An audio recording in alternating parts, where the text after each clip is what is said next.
This episode of Skeptoid deals with adult themes and graphic criminal allegations and may not be suitable for children. You are listening to Skeptoid. For Brian Dunning, I'm guest host Blake Smith for Skeptoid.com. To just read out the allegations, it sounds absurd. Animal sacrifice, secret hot air balloon trips, networks of underground tunnels, sexual abuse, baby sacrifices, kidnapping and torture, people flying via magical powers. Yet such claims directly led to people being arrested, tried, and for some, decades-long convictions. Let's turn our skeptical eye to the topic of satanic ritual abuse. The 1960s and early 1970s were a time of renewed interest in satanic ritual in popular culture. Films like The Exorcist, Race with the Devil, The Omen, The Devil Rides Out, and Rosemary's Baby suggested that the ancient figure of Satan was not just a spiritual foe urging people to make poor choices, but a dark and evil force practically equal to God and capable of giving power to those who would do his bidding. Stories of cultists being behind animal mutilations and missing children cases were popping up all across the country. The 1970s also saw the rise of apocalyptic millennial literature like Hal Lindsey's The Late Great Planet Earth and other works which suggested that the world was on the verge of destruction and that before it was over there would be dark and terrible activity conducted by the followers of Satan. Father Malachi Martin thrilled readers with his story of 5 allegedly real exorcisms in Hostage to the Devil. Self-described satanic cult survivor Mike Warnke wrote about his experience as a cult priest in his 1972 tell-all book, The Satan Cellar. The stage was perfectly set for what sociologists call a moral panic. What is a moral panic? It is a cultural event wherein people become hypervigilant to a threat to the status quo and tend to throw reason and rationality out in favor of seeking protection from the perceived threat at all costs. Sociologist Stanley Cohen describes it in his book, Folk Devils and Moral Panics. A condition, episode, person, or group of persons emerges to become defined as a threat to societal values and interests. Its nature is presented in a stylized and stereotypical fashion by the mass media.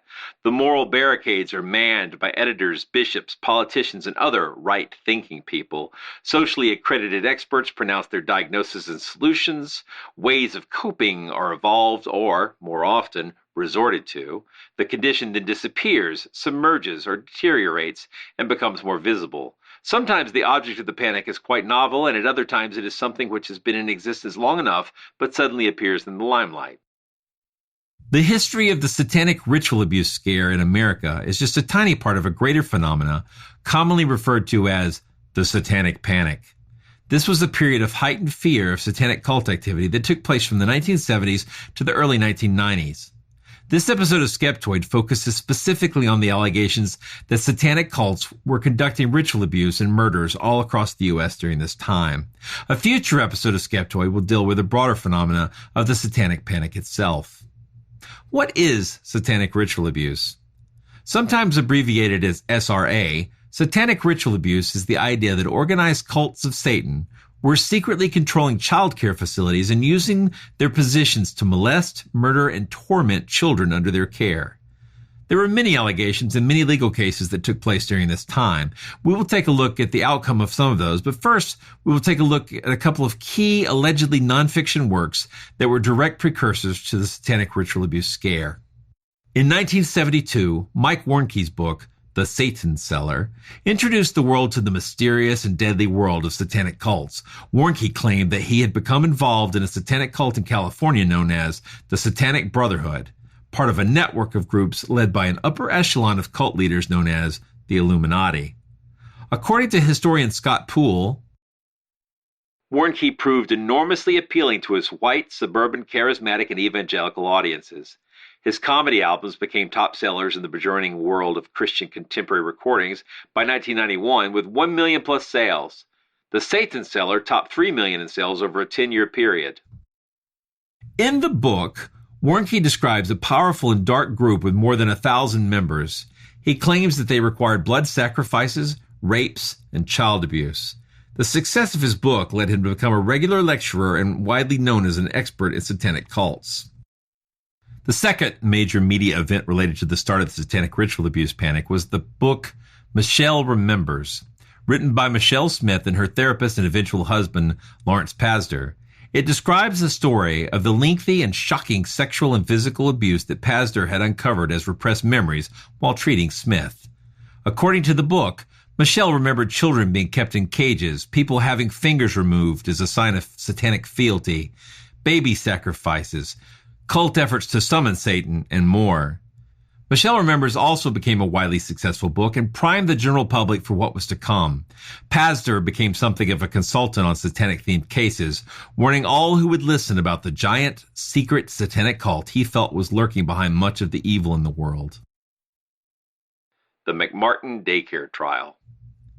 Probably the most famous of the legal cases brought during the satanic ritual abuse scare was the McMartin Daycare Trial. The McMartin family-run daycare business had been a reputable local business in their California community until Judy Johnson started bringing her 2-year-old son Matthew to the facility. After her son experienced several episodes of red and irritated rectum and difficulty with the bowel movements, she became convinced that he had been sexually molested at the daycare. She took her child to the authorities, and Matthew was given a medical exam by an inexperienced examiner who concurred with her suspicions.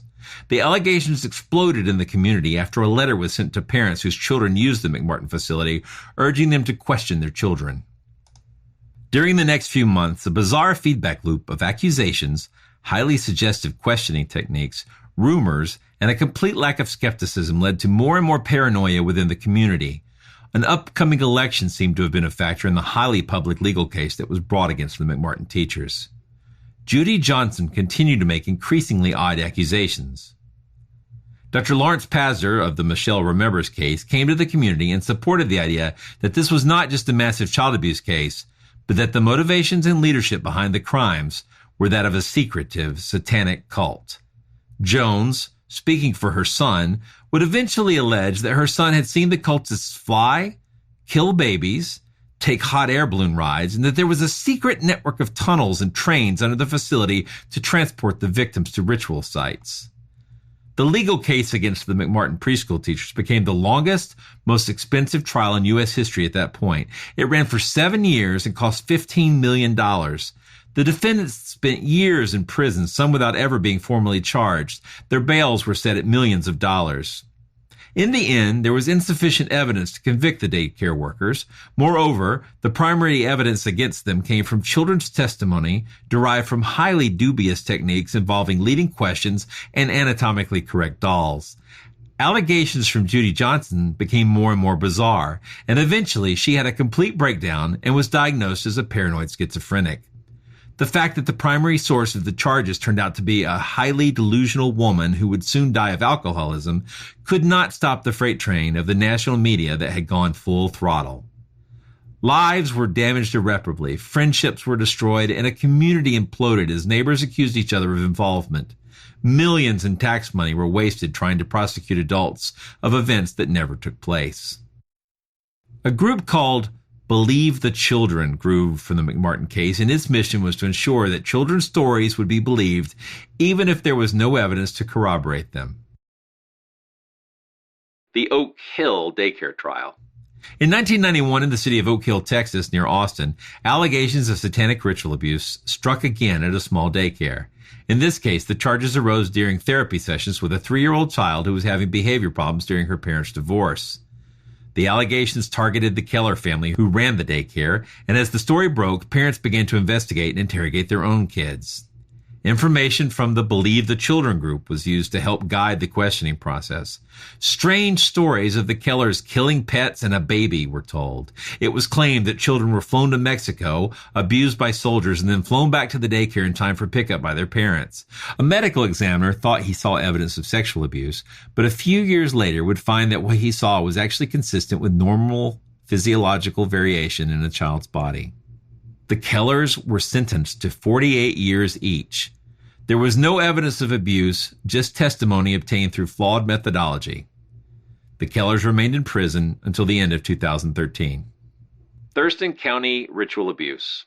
In 1983, Paul Ingram, a politician and member of the sheriff's department, was accused by his daughter of satanic ritual abuse. Ingram was a Pentecostal and may have believed in the idea that he could have been controlled by Satan. but he and other members of his department were accused of highly unlikely activity. The accusations came from Erica, Ingram's daughter, when she attended a church retreat. Paul didn't remember committing any abuse, but he also believed in the honesty of his children. Investigators urged Ingram to visualize and try and remember abusing his children, and eventually he did, constructing memories of the alleged events. During the interrogation, he would say things like, "I see this," or "I feel like I'm watching a movie." But these new memories were becoming his indictment. His daughter claimed to have been raped in more than 800 satanic ceremonies. He was accused of being involved with a cult that killed at least 25 babies. As the investigation continued, Paul Ingram was kept in a jail cell whose lights were never turned off for months and was pressured to write down more of his memories. No physical evidence emerged despite the extensive physical abuse alleged by his daughter, and ultimately, Paul Ingram was sentenced to 20 years in prison for events that never happened. He served the full 20 years and was released in 2003. Some problems with satanic ritual abuse cases. As discussed in Skeptoid episode 446, memory is not the reliable recording device people tend to believe it is. Memory is malleable and can be altered by playing back and thinking about information we've observed or which we hear and see others recount. Children and adults are susceptible to such alterations. The children in these cases were being told they were repressing their memories and were encouraged to remember their repressed memories. They were praised by authority figures when they had a recollection, and they were given disapproval when they said nothing had happened. They were given leading questions, and they were allowed to mingle with other children who had had the same experiences of interrogation and pressure to tell stories. The work of memory researchers such as Elizabeth Loftus has demonstrated that not only are false memories common, but that around 90% of the population can be led to believe a false memory about themselves if someone else claims to have witnessed it. In both the McMartin case and the Oakill case, part of the problem was that baseless allegations were reinforced when inexperienced medical examiners misinterpreted the data that they saw. In both cases, as the examiners got more field experience, they realized that what they had seen were typical children and not the results of sexual abuse. For young preschoolers, the type of abuse that the defendants were accused of would have severely injured or killed the victims. There would have been no ambiguity about the injuries. Unfortunately, for the people who had been in prison, the legal system is not quick to admit a wrongful conviction. As the allegations of bizarre abuse played out in these communities, there was no voice of reason to counterbalance the claims. The good intentions of groups like Believe the Children led to a complete credulity on the part of the parents who only wished to protect their kids and their community. Without critical thinking skills in play, rumors and innuendo and the imaginations of children became the new reality for people with the power to imprison the alleged perpetrators. While sociologists might call this feedback loop a moral panic, we can now see that it was literally and figuratively a witch hunt. And in a witch hunt, one is concerned with finding witches and not in questioning whether such things exist. It is likely that some people were erring on the side of caution, assuming that parts of the children's narrative that were implausible could be ignored, but that there must have been some real abuse at play. Clearly, other parents believed, and some still believe, that a giant satanic cult is at work even today. The media's role in satanic ritual abuse cases. During the time of the Satanic Panic, there was an increased amount of news coverage related to the topic of satanic cults. Geraldo Rivera produced multiple TV specials, bringing on experts like Ozzy Osbourne and Lawrence Pastor. His 1988 special on satanic cults was the highest-rated 2-hour TV documentary when it aired. He would have many more such shows, but would eventually distance himself from groups like Believe the Children and admit that he was wrong about the scope and power of any secret satanic cult. That was quite a change from when he originally claimed that there were more than 1 million Satanists operating in secret across the country. Rivera was not alone. Satan was a staple talk show topic throughout the period, and very little critical response to such coverage was promoted because many people found it entertaining even if they didn't believe what was being said. Aftermath. The satanic ritual abuse scare was a nightmare for the alleged victims and the alleged perpetrators. Communities wasted tax money trying to fight imaginary witches. Children were distressed and traumatized by repeated interrogation, and countless hours of police and community work time was spent in vain trying to find animal carcasses, dead babies, and secret tunnels that never existed. Innocent people spent years to decades in prison. Families were torn apart. Retirement accounts were destroyed in civil lawsuits brought by alleged victims who imagined they'd been violated in satanic rituals, memories uncovered in highly questionable therapy sessions. But what about the original cases, the fantastic cult stories from Michelle Remembers and the Satan Cellar? Lawrence Pazder, husband of Michelle Smith, became an occult consultant. He got involved in many high-publicity cases of satanic ritual abuse and was a frequent guest on TV. In 1990, the British conservative newspaper, The Mail on Sunday, published an article that debunked much of the book's allegations and questioned many more.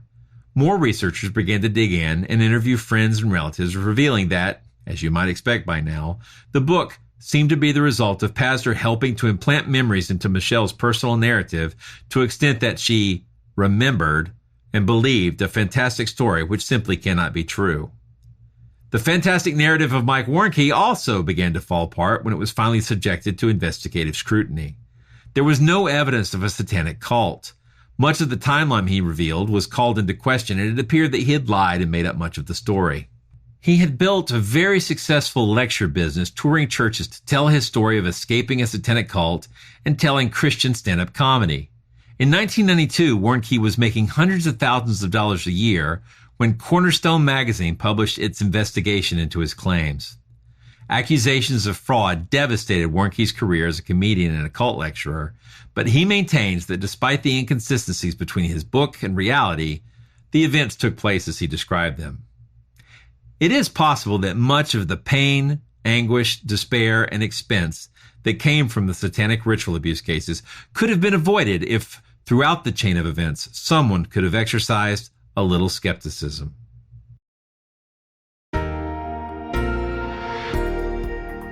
Every Skeptoid episode has complete bibliographic references on its transcript page at skeptoid.com, plus further reading suggestions if you want to know more.